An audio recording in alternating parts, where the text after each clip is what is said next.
ka shumë vizatime këtu. Ideja është që unë kam parashikuar ose parashikoj dhe themi këtë volatiliteti në treg, i erë lartë, i erë poshtë, i erë lartë, që paka shumë e ka kapur atë zonë, unë do e pak më lartë të 89-90, që ndoshta mund të arrim javën tjetër, po shikojmë një farë konsolidimi këtu, shkallë. Një gjë që po më frikson është fakti që po krijon diçka që quhet bear flag.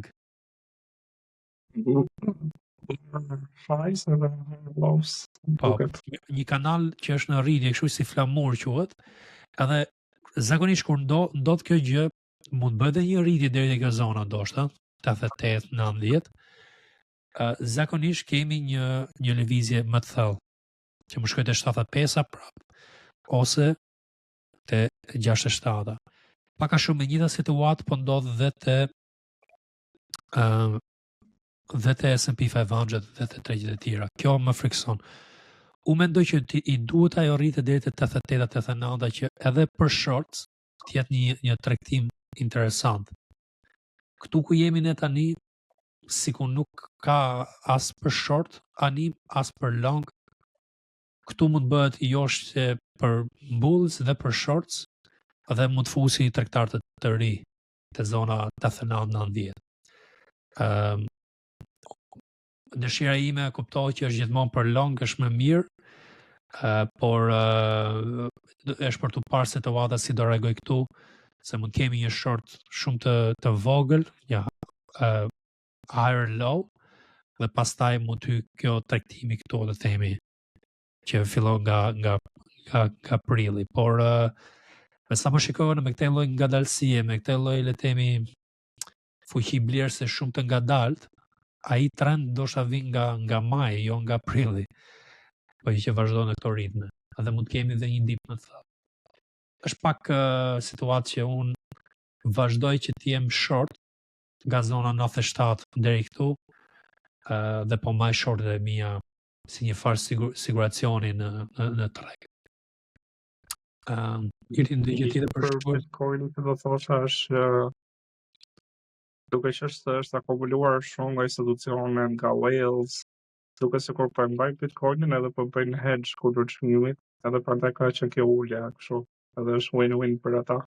Po. Duke që është shumë i akumuluar nga investitorët e mëdhenj. Po, eksakt. Që mund ta manipuloj. Po.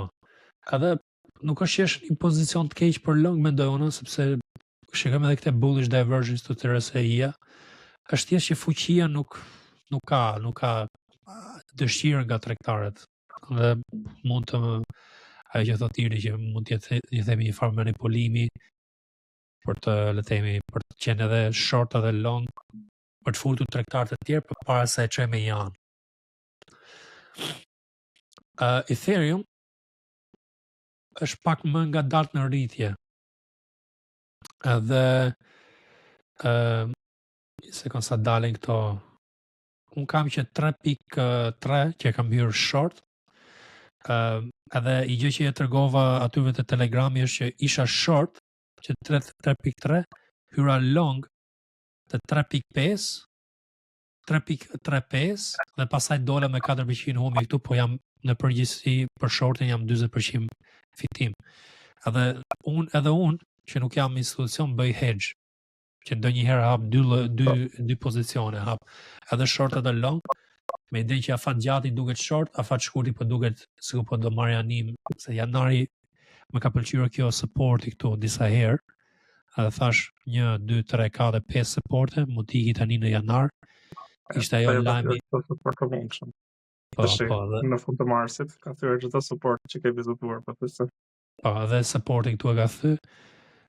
Them drejtën, unë nuk e prisja më thellë se sa 2100. Dhe këtë e thash në Telegrami që unë kur hy në një tregtim nuk është që parashikoj ku do të shkojë çmimi. Unë mundom që të gjej zonat, edhe them që mund të shkoj deri këtu. Shkoj te 2100, është thithur konsolidim, ka qenë një bear flag që unë po shikoj tani te Bitcoini, identik si puna kësaj po ndodh edhe te Bitcoini. Ulje më thellë, po krijon një farë bear flag prap këtu, sepse nuk bëri rritjen me le të themi me formim më të lartë, shpejt, po krijon një farë bear flag. Edhe tani do shikojmë që po di që thyet kjo viza trendi që po e man këtu dhe vazhdon për lart. Por prap dëshira ime është shkoj te 2300 të krijoj le të themi një farë zone këtu dhe pastaj shkojmë për lart, por ajo më shkoj prapë për short dhe unë po vazhdoj që ta maj shortin sa të mundem, sa më gjatë. Por momentin jam gati 40% plus këtu, të kjo zona që jemi. Edhe është për të parë për i shkon. Zonat e tjera për më poshtë kemi 1550, kemi dhe ca shenjë pozitive që zakonisht kur shkon të këto nivele Ethereum, të RSI-a, ka blerje. Të pak një blerje afat shkurtër, që mund të eci disa ditë dhe të vazhdoj këtë konsolidimin, që po e bën tani, por është për të parë situata shumë. Edhe do të thoya që gjendja e Ethereum është pak a shumë gjendja e gjithë altcoinsve për momentin. Shko me çfarë lloj altcoins ke këtë lloj rënje gazetori që ka qenë gjithë periudhës, kurse në Bitcoin patëm paktën atë rritjen e janarit, që është ndryshimi. Kishte kjo rritje këtu në janar, në mes të janarit, që bëri double top. Unë kam tregtu XRP-n që e kam darë të Telegrami, ka qenë një, le të themi, një blerje pak si e rrezikshme sepse tregu duke që ka dhënë shumë shenja pozitive në përgjithësi. Doli lajmi pozitiv i SEC-s që ka kancelluar edhe çështjen. Dhe unë hyra këtu te 2.48. Më ka pëlqyer supporti disa herë te kjo zona, thyrje e kësaj strukture këtu, dhe e kam pak a shumë e kam parapritur një dip deri te kjo zona këtu te 2.27, pak më ulët këtu për momentin, shikojmë se si do heci sot edhe ditën në vazhdim.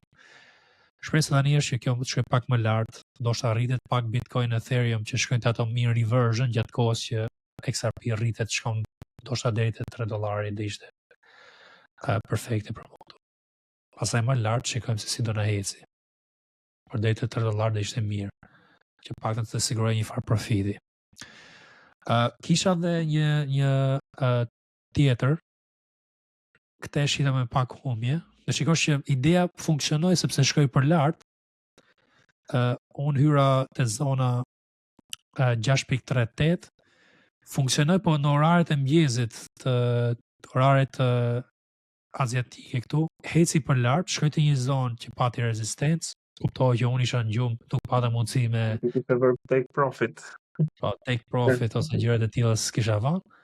Edhe u çfrye dhe unë dola këtu pak a shumë me paratë e mia. Te zona ku kisha hyrë te 6.8 hyrona, 6.7 e ca dola unë.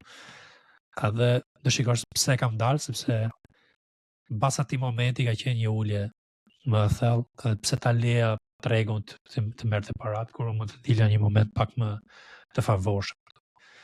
Këto kanë qenë 2 tregtime që kam bërë në kripto, po studioj ca të tjera. Cleo ka tregtuar ca të tjera që i kam darë te Telegrami, prandaj më shkoni aty shikoni idet. Kemi edhe tani tregtarë të tjerë që kanë hyrë, shqiptarë që e shikojnë zonën tonë dhe grupin tonë si diçka më serioze, dhe aty po diskutojmë për asetet që ato tregtojnë vetë. Kështu që mund të merrni ndoshta edhe diçka nga të tjerat që janë aty te grupi. Jo vetëm nga unë dhe nga Cleo dhe Yrdi. Okej, po le me kaq segmentin e kriptos. Yrdi ndonjë për shtu këtu? Okej. Jo. Jo, se si e smersh me kripto më rrezikshme për mua. Duke se kur ndikohet më shumë nga lajmet se çdo industri tjetër. Ndërkohë që të tjerat kanë fundamentals që mund të shohësh, kripto duke sikur ndikohet shumë nga lajmet. Po, nga lajmet edhe gjëra, të themi, blerje më shumë emocionale nga tregtarët për mendimin tim. Paktën këto altcoins. Për Okej, shembull, në qoftë se do të shohësh, nuk e di, një kompani që ka stocks për shembull si Nvidia, mund të shohësh sa ka shitur ose sa po blen ose sa po investon, edhe ke një pasqyrë më të qartë si mund të shkojë çmimi, kurse e kripto nuk është se po investon njëri ose po blen njëri ose po investon kapitalin e tij për të rritur cilësinë e Bitcoinit ose këto, kështu që është e janë vështirë për mua. thjesht spekulime, thjesht Po, spekulime. janë spekulime. Ose jo të bazuar në një gjë që le të themi një shërbim ose një Po, një një produkt. shërbim që do ofrojnë ata armë, siç doli për Nvidia, domethënë që do ofrojë agent, domethënë për inxhinierët që të Po. 30% e workloadit të jetë agenti, 30% inxhinieri që të e përdori, që ishte në konferencën e fundit. Po. Kjo është që nuk shesin asgjë, nuk fitojnë asgjë, është thjesht spekulim midis tregtarëve që hyjnë edhe dalin. Po ka ca persona që thonë që kanë projekte. Për shembull XRP ka projekt që mund shumë njerëz ka pyetur që të shkojë XRP në 1000. Po shkoj XRP në 1000, market cap i XRP-s është 20 trilion. Është 2.5 herë më shumë se sa market cap-i ose gjitha asetet që qarkullohen në tregjet financiare. Do të keni edhe pak logjik në spekulime që bëni, që mund të shkojë ndoshta $5, $10 maksimumi, po të shkojë te $1,000 është pak e jashtëzakonshme. Por